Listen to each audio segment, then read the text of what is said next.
Estávamos em meados dos anos 6000 a.C. e os humanos mais uma vez passaram a relatar algo de errado ocorrendo em suas fogueiras. Quando eles utilizavam uma espécie de rocha verde para fazer a base da fogueira, algo de estranho ocorria ao passar dos dias. A rocha perdia sua coloração verde e criava um aspecto totalmente diferente do que era antes. Ela parecia estar um pouco deformada, e isso despertou mais uma vez a intrínseca curiosidade humana. Eles queriam entender o que estava acontecendo. Posteriormente descobriram que não era a rocha em si que estava passando por esses efeitos estranhos, mas sim algo na rocha, era algo que estava ali, presente, que seria chamado de metal. E desde então, os metais vêm lentamente se desenvolvendo até que, em certo ponto, tudo isso mudaria. Chegávamos em uma fase de início de um rápido desenvolvimento humano nunca visto antes, chamada de a primeira revolução industrial. Nesse ponto foi girada uma chave. Chegávamos a um momento em que a madeira era substituída pelos metais, remodelando todo o sistema de produção de um modo geral. Os metais, por serem facilmente moldáveis e resistentes, acabaram por serem a preferência na fabricação de inúmeras peças, de máquinas a grandes pontes ou até outras façanhas. Com todo esse repentino aumento de produção devido à Revolução Industrial, era preciso achar um novo meio de transporte para as incríveis quantidades de materiais que eram produzidos na época. As carroças, puxadas por tração animal, não suportariam tamanha demanda. Para isso, era necessário criar algo mais robusto, resistente e que fosse capaz de puxar muito peso, obviamente. Surgiu então a ideia de aplicar um motor a vapor, que até então era usado em máquinas da indústria têxtil. E aplicando esse incrível motor a vapor a uma rígida estrutura de ferro, que era posteriormente trocada pelo aço, era criado um novo tipo de veículo. E aí surgiam as locomotivas a vapor, que eram capazes de puxar várias seções de carga, vários vagões, assim possibilitando o transporte de centenas de toneladas de carga de uma só vez, algo que para os veículos de tração animal seria impossível. Sem dúvidas, elas foram o elemento mais importante da Revolução Industrial, permitindo o deslocamento de matéria-prima para as fábricas de forma rápida e eficaz, e também levando grande quantidade de produtos a regiões distantes que não eram alcançáveis com animais. Até que, em certo ponto, nem os trens davam conta da quantidade enorme de mercadoria produzida no mundo moderno. Além do fato de que eles tinham um pequeno problema, os trens não eram capazes de cruzar oceanos. E nesse ponto, uma nova classe de barcos tinha que ser criada, a classe dos supercargueiros, que deveriam ser feitos de metais tão resistentes, mas ao mesmo tempo tão flexíveis para resistir às ondas do mar. E ainda tínhamos o problema de oxidação que teria que ser solucionado. E essa nova classe de navios atingiam tamanhos tão colossais que eram muito maiores até do que pequenas cidades. E dessa vez, não só transportando centenas de toneladas, mas sim centenas de milhares de toneladas, chegando próximo aos meio bilhões de quilos transportados em uma única viagem. Além de sua extrema importância no transporte de manufaturas, sendo essencial para manter a sociedade do jeito que é hoje, os metais estão muito mais próximos do seu dia a dia do que você imagina, de aparelhos dentários a símbolos culturais, ou até mais próximos ainda, como a presença de ferro e outros metais, incluindo o ouro, dentro do seu organismo.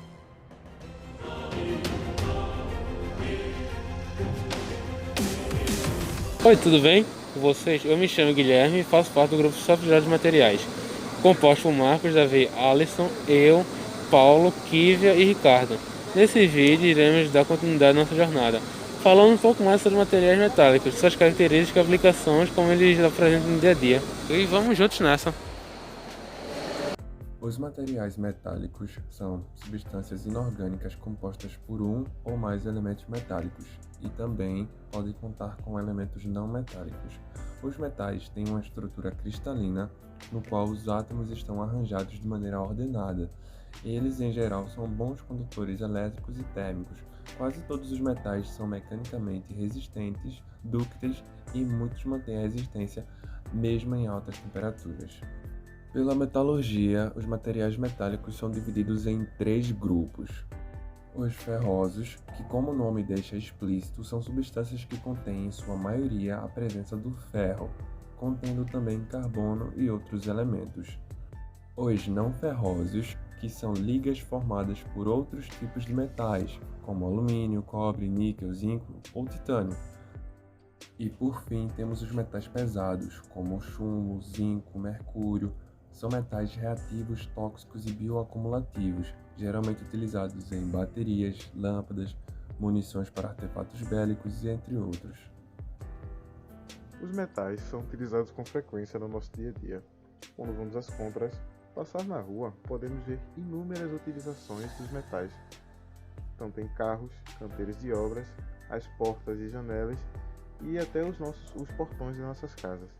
Em todo lugar encontramos metais. O nosso telefone celular, o computador e etc.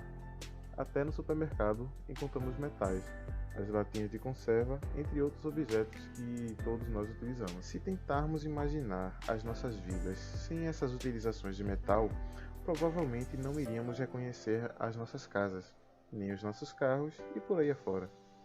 O cobre e o ferro são metais muito importantes na vida do homem, porque são muito utilizados.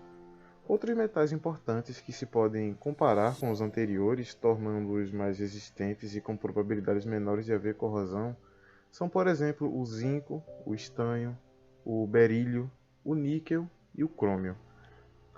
O ferro, que corresponde a cerca de 95% da produção mundial de metal, é largamente usado em automóveis, barcos e edifícios, devido a seu baixo preço e resistência. É por vezes substituído pelo aço, quando uma dureza maior é necessária. O cobre é especialmente usado em equipamentos elétricos, tais como motores elétricos, nas instalações elétricas das nossas casas, como por exemplo cabos, interruptores e etc. E há também muitas moedas que são feitas de cobre. O zinco era muito usado na produção de latão, por conta do seu baixo custo e consumo energético. O estanho é principalmente usado em ligas como o bronze, o metal de sino, o metal babite, a liga de carcaça, o pelter, o bronze fosforoso, a solda macia e o metal branco. É também essencial na produção de vidros, sabões e sabonetes, perfumes, papel, medicamentos e fungicidas. As folhas que embrulham o chocolate ou os cigarros, por exemplo. O berílio é usado nos reatores nucleares e também para filtrar a radiação visível quando fazemos um raio-x, e também usado em vários equipamentos de informática. O alumínio era usado pela facilidade com que se lhe dava forma, pela sua baixa densidade e pela sua elevada resistência à corrosão. O alumínio foi muito importante no desenvolvimento dos transportes e da aeronáutica principalmente, quando se deu a crise petrolífera, e para diminuir o consumo dos transportes se teve de mudar a sua constituição para metais mais leves. Com o titânio, a espessura das camadas das chapas diminuiu, e além disso, este material era também mais leve e foi também utilizado na construção de veículos. Bom, como podemos ver, os metais são atualmente essenciais para o nosso dia a dia. Os que são mais utilizados são o alumínio, como por exemplo em latas, o cobre nos cabos de telefone, o chumbo em baterias de automóveis, o níquel em baterias de celulares, o zinco usado em telhas e o ferro e o aço usado em automóveis e construções. Como Davi falou, os materiais metálicos são de extrema importância para o mundo atual em que vivemos, e a nossa missão de engenheiros é entender cada pequena parte desse funcionamento e poder alterá-las de forma a criar novas ligas que cumpram certos objetivos determinados.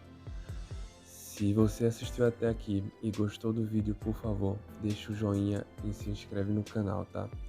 Muito obrigado a todos que auxiliaram a esse vídeo estar de pé. Até a próxima.